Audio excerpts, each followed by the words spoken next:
Carl Jung, a Swiss psychiatrist and psychoanalyst, proposed the concept of psychological archetypes. These archetypes represent fundamental human experiences, emotions, and behaviors that are inherited and shared across cultures. Here are some key points about Carl Jung's psychological archetypes. Collective unconscious. Jung believed that the collective unconscious is a part of the unconscious mind that contains inherited, universal patterns of thought and behavior. It is distinct from the personal unconscious, which holds an individual's unique experiences. Archetypes. Archetypes are the organizing principles or symbols that arise from the collective unconscious. They manifest in various forms, such as characters, themes, or motifs, in myths, dreams, literature, art, and religious symbolism. Persona. The persona is the social mask or role that an individual presents to the world. It represents the public image or identity we create to fit societal expectations. Shadow. The shadow archetype consists of the repressed, unconscious aspects of an individual's personality. It encompasses the dark, primitive, and often socially unacceptable impulses, desires, and emotions that a person may deny or ignore. Anima and animus. Anima is the feminine archetype present in the unconscious mind of males, representing the feminine qualities and characteristics they possess. Similarly, animus is the masculine archetype in the unconscious mind of females, representing masculine qualities and characteristics. Self. The self is the central archetype representing the integration and wholeness of an individual's psyche. It represents the striving for unity and balance between conscious and unconscious aspects of one's personality.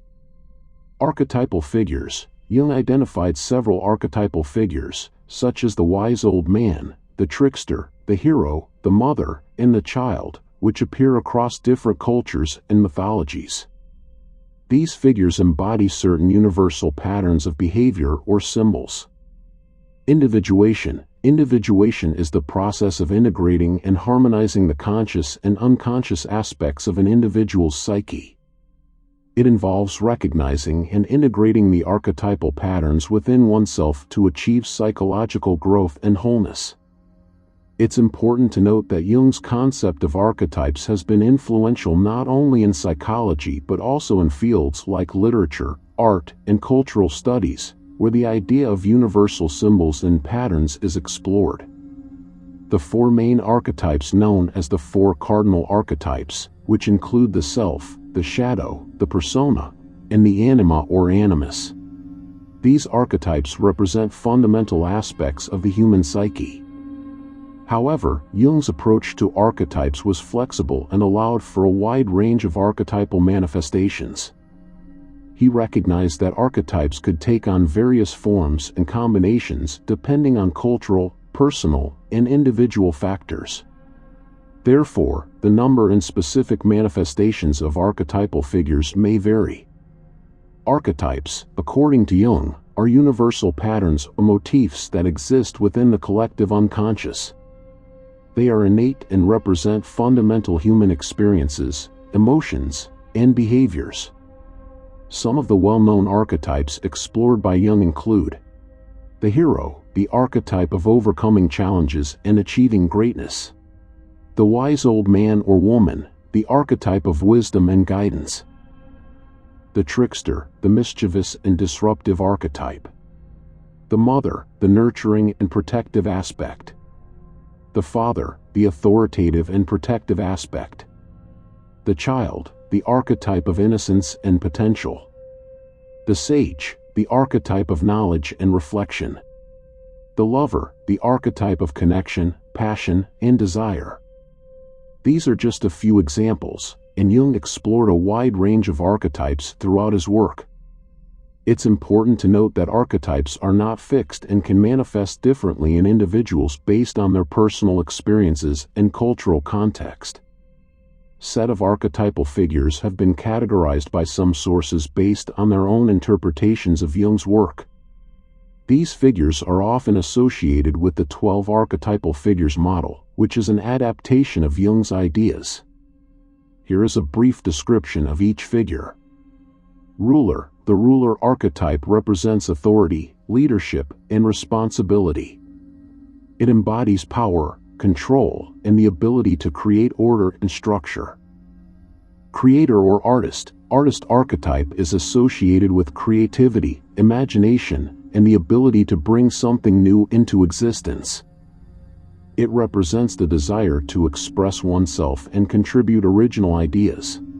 Innocent. The innocent archetype is associated with purity, simplicity, and a childlike nature. It represents optimism, trust, and the desire for goodness and happiness. Explorer. The explorer archetype represents the spirit of adventure, curiosity, and the desire for new experiences. It embodies a search for meaning, self-discovery, and the courage to venture into the unknown. Rebel. The rebel archetype is associated with nonconformity, individualism, and the challenging of established norms. It represents the desire for freedom, change, and the courage to challenge authority. Wizard. The wizard archetype is associated with magic, wisdom, and mastery of knowledge and skills. It represents the power of transformation, the ability to access hidden truths, and the pursuit of mystical or spiritual understanding. Jester. The jester archetype is associated with humor, playfulness, and lightheartedness. It represents joy, spontaneity, and the ability to bring laughter and entertainment to others. Everyman. The everyman archetype represents the universal human experience. It embodies relatability, humility, and the ability to connect with others on a fundamental level. Please note that these archetypal figures are not universally agreed upon or endorsed by Carl Jung himself. They are interpretations and categorizations made by various sources based on Jung's concepts of archetypes. Jung's original writings and ideas do not explicitly define a specific set of 12 archetypal figures.